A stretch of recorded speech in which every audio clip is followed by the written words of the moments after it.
Hello. तो आज का जो हमारा टॉपिक है वो है ट्रांजिस्टर।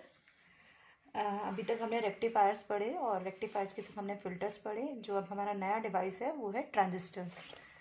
ट्रांजिस्टर क्या है? ट्रांजिस्टर बेसिकली ऐसा इलेक्ट्रॉनिक डिवाइस है जो कि ट्रांसफ़र ऑफ रजिस्टर करता है। रेजिस्टेंस का जो ट्रांसफ़र करे वो ट्रांजिस्टर कहलाता है।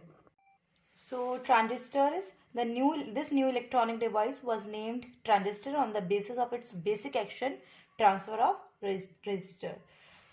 ट्रांजिस्टर जो है वो काफ़ी तरीके के होते हैं। जो बेसिक मेन ट्रांजिस्टर्स हैं वो हैं बीजेटी, जो कि बाइपोलर जंक्शन ट्रांजिस्टर कहलाता है, UJT uni junction transistor, and third one is FET field effect transistor. यहाँ इन ट्रांजिस्टर में से हम इन तीन ट्रांजिस्टर में से बीजेटी के बारे में पढ़ेंगे, बाइपोलर जंक्शन ट्रांजिस्टर। बाइपोलर का मतलब है क्या है? बाय से मतलब दो तरह के, जिसमें चार्ज करियर काम करे वो बाइपोलर जंक्शन ट्रांजिस्टर है।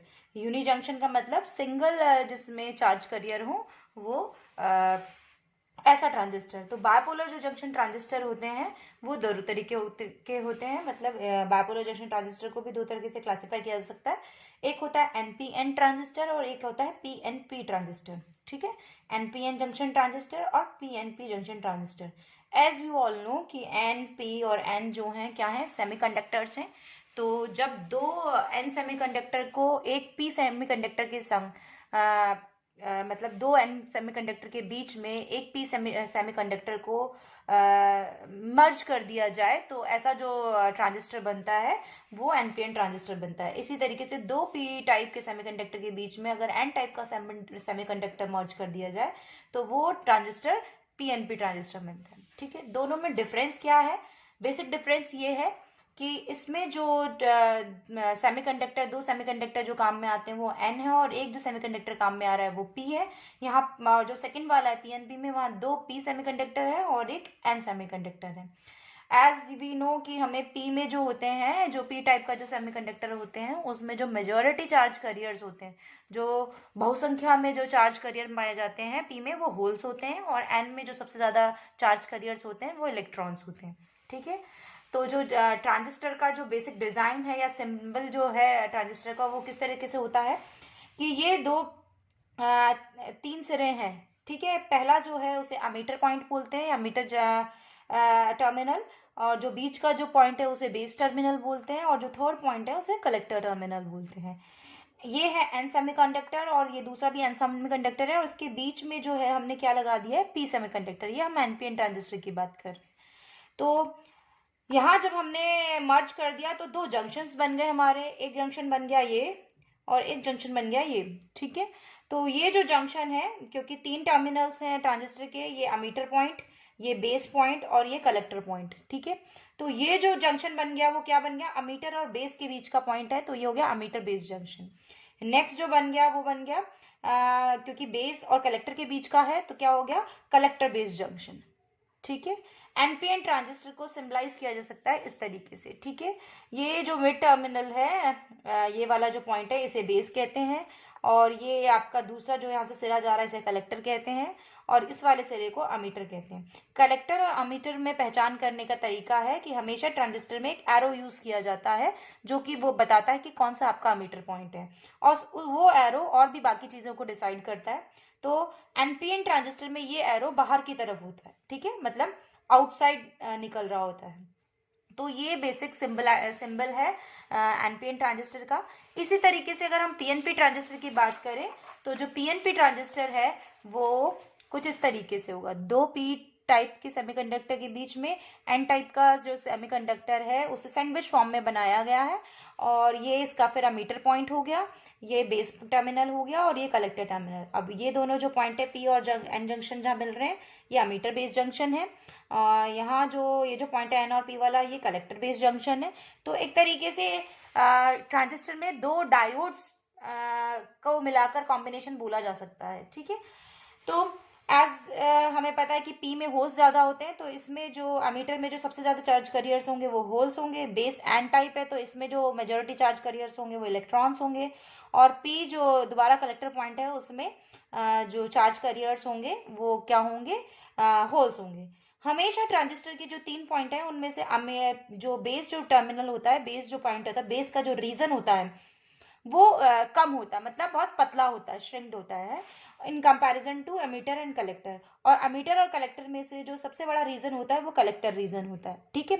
एमीटर जो है वो कलेक्टर रीजन से कम क्षेत्र का होता है, ठीक है। और अगर हम सिंबल की बात करें अगेन, तो वहाँ हमारा जो है टर्मिनल वो बेस है, ये कलेक्टर पॉइंट है। अगेन एरो आ रहा है, एरो इंडिकेट कर रहा है कि कौन सा ट्रांजिस्टर है। तो ये क्या हो रहा है, एरो अंदर की तरफ है, वहां बाहर की तरफ था तो एनपीएन, अंदर की तरफ है तो PNP transistor. Now the arrow in the figure indicates, ये जो एरो है फिगर में वो इंडिकेट करते हैं एक तो पोजीशन ऑफ एमीटर को, ठीक है, कि एमीटर की पोजीशन क्या है। तो एमीटर की पोजीशन को डिफाइन करता है arrow. Next, type of transistor क्या है, यही बताता है। अगर इनसाइड है तो ये पीएनपी है, आउटसाइड है तो ये एनपीएन ट्रांजिस्टर है। और ये जो एरो इंडिकेट करता है वो करंट के डायरेक्शन को इंडिकेट करता है, ठीक है। तो हमने क्या पढ़ लिया, दोनों तरह के ट्रांजिस्टर्स के सिंबल फॉर्म पढ़ लिए, NPN and PNP transistor. Now coming to the operation of junction transistor, कि किस तरह से इनका ऑपरेशन होता है, इसमें किस तरह से ऑपरेट करता है ये जंक्शन ट्रांजिस्टर, उसके बारे में पढ़ते हैं।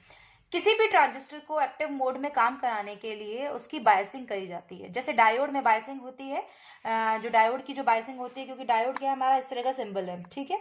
ये पी टाइप है और ये आपका एन टाइप है, ठीक है। और बायसिंग कैसी होती है, दो तरीके की होती है, एक तो फॉरवर्ड बायस और एक रिवर्स बायस, ठीक है।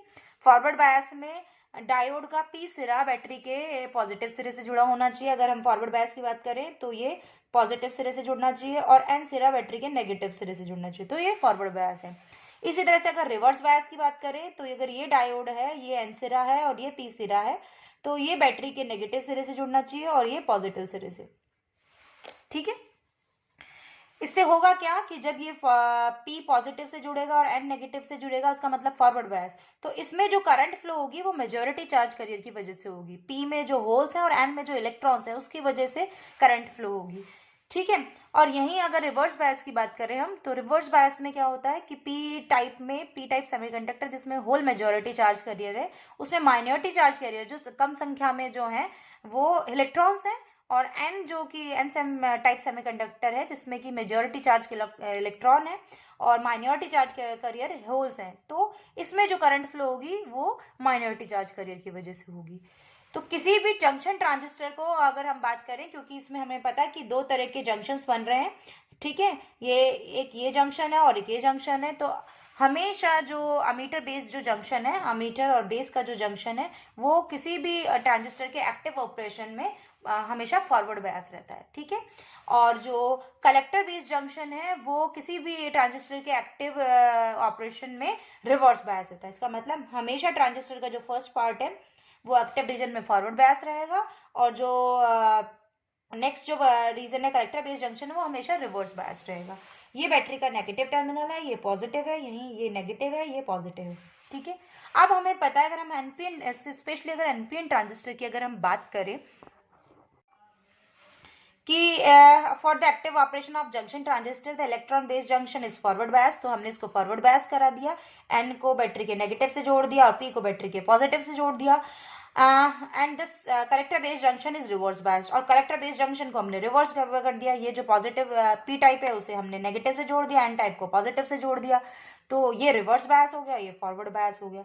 अब इसे फॉरवर्ड बायस होने से क्या हो गया कि एन में जितने भी इलेक्ट्रॉन्स हैं और इधर भी इलेक्ट्रॉन्स हैं, तो क्या होगा, जैसे ही बैटरी के नेगेटिव टर्मिनल से जुड़े होंगे तो ये भी नेगेटिव और ये भी नेगेटिव तो आपस में रिपेल करेंगे और ये अपने रीजन से मूव करना शुरू करेंगे और पी रीजन की तरफ मूव करेंगे, ठीक है, पी में घुसने की कोशिश करेंगे, ठीक है, इंजेक्ट हो जाएंगे पी में। इसी तरीके से जब बैटरी का जो पॉजिटिव सिरा है वो बेस टर्मिनल से जब जुड़ेगा तो क्या होगा, बेस टर्मिनल जो कि हमारा पी है, पी टाइप है और जिसमें कि मेजॉरिटी चार्ज कैरियर्स क्या है, होल्स है, तो होल्स क्या होंगे, पॉजिटिव से पॉजिटिव रिपेल करेंगे, तो ये भी क्या होंगे, जो एन रीजन है उसकी तरफ मूव करेंगे।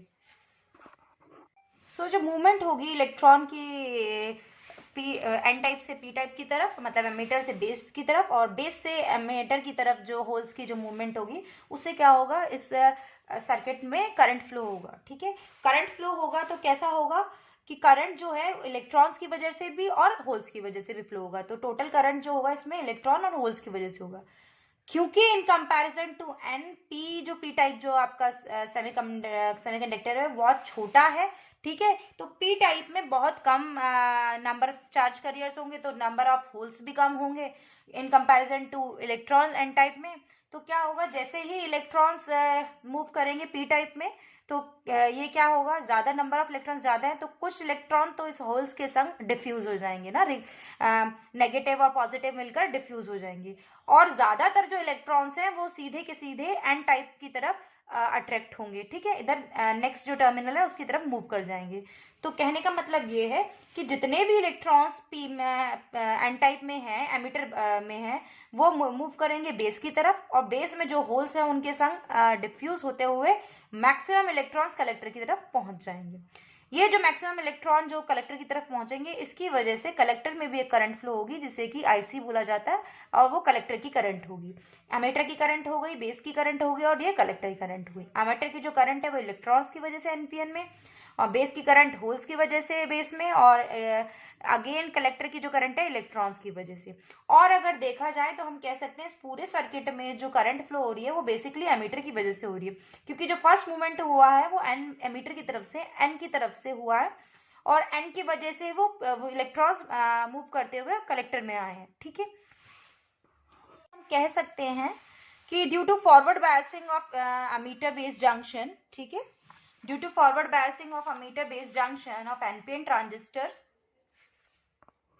so due to forward biasing of ammeter based junction of NPN transistor, electron from ammeter region and holes from base region cross the junction from left to right and right to left. कहने का मतलब कि N से left से right की तरफ जाएंगे जैसे ये फॉरवर्ड बायस होंगे, और जो होल्स हैं वो राइट टू लेफ्ट मूव करेंगे, ठीक है। Due to this current flows due to this current flows in which electron current components are more than hole current components, जैसा कि मैंने बोला, क्योंकि एन टाइप में नंबर ऑफ इलेक्ट्रॉन्स ज़्यादा है, और पी टाइप सेमीकंडक्टर है वो उसकी बहुत पतली परत है, तो उसमें नंबर ऑफ जो होल्स है वो कम है। तो हम कह सकते हैं कि जो इलेक्ट्रॉन का जो कंपोनेंट है वो ज़्यादा है in compare to hole current. After this, electron of ammeter reach to base jar and some of electron recombine with the holes of base region. इसके बाद जो इलेक्ट्रॉन जो अमीटर से बेस रीजन में पहुंचे हैं, उनमें से कुछ इलेक्ट्रॉन बेस रीजन के जो होल्स हैं उनके संग रिकम्बाइन हो जाएंगे या डिफ्यूज हो जाएंगे, बट मेजॉरिटी में जो इलेक्ट्रॉन है वो कलेक्टर बेस रीजन पे पहुंचने में कामयाब रहेंगे, और वो कलेक्टर रीजन में पहुंच जाएंगे due to the attraction of collector base junction ना, जो बैटरी जो कलेक्टर बेस जंक्शन में लगी हुई उससे अट्रैक्ट होते हुए वो सीबी जंक्शन पे पहुंच जाएंगे। और इसकी वजह से क्या होगा, current in a collector region is also flow but less than the current in emitter region, ठीक है। क्यों, क्योंकि करंट इन कलेक्टर रीजन में अमीटर के जो इलेक्ट्रॉन्स पहुंचे हैं कलेक्टर में उसकी वजह से है जो ज्यादातर इलेक्ट्रॉन पहुंच गए, लेकिन जो मैक्सिमम इलेक्ट्रॉन्स जो अमीटर में थे वो मैक्सिमम इलेक्ट्रॉन्स जो इनिशियली थे वो अमीटर रीजन में थे, तो इसलिए हमेशा अमीटर की जो करंट है वो ज्यादा रहेगी कलेक्टर की करंट से। ये तो हुई अमीटर करंट की बात और कलेक्टर करंट की बात। इसी तरीके से other than ammeter and collector current, additional current in base terminal is also flow, base terminal भी करंट फ्लो होगी। तो इस फिगर से हम ये समअप कर सकते हैं, ये जो करंट है, करंट का डायरेक्शन आई ये इस तरह से होगा, ये आई फ्लो हो रहा है क्योंकि इलेक्ट्रॉन का मूवमेंट इस साइड है, तो जो करंट का डायरेक्शन है वो इस साइड होगा, आई यू फ्लो हो रहा है। इसी तरीके से आई भी है वो इनसाइड द बेस जा रहा है, और ये आई सी इधर कुछ जो है आई जा रहा है और आई बी से डिफ्यूज हो जाएगा, तो कुछ बेस में कुछ करंट जो है वो आई बी की वजह से फ्लो होगा, और बाकी जो बचा हुआ करंट है, बचे हुए इलेक्ट्रॉन्स हैं जो मेजॉरिटी में है वो कलेक्टर रीजन में पहुंचेंगे और जो कि आईसी को जनरेट करेंगे, ठीक है। तो इस फिगर को समाप्त कर सकते हुए बोल सकते हैं कि आई ई अमीटर की करंट इक्वलेंट है आई बी प्लस आई सी के, ठीक है। तो ये जो तीनों हैं ये करंट कंपोनेंट्स हैं अलग अलग रीजन के। आई जो है करंट है अमीटर का, आई बी है बेस रीजन का करंट, और आई सी जो है कलेक्टर रीजन का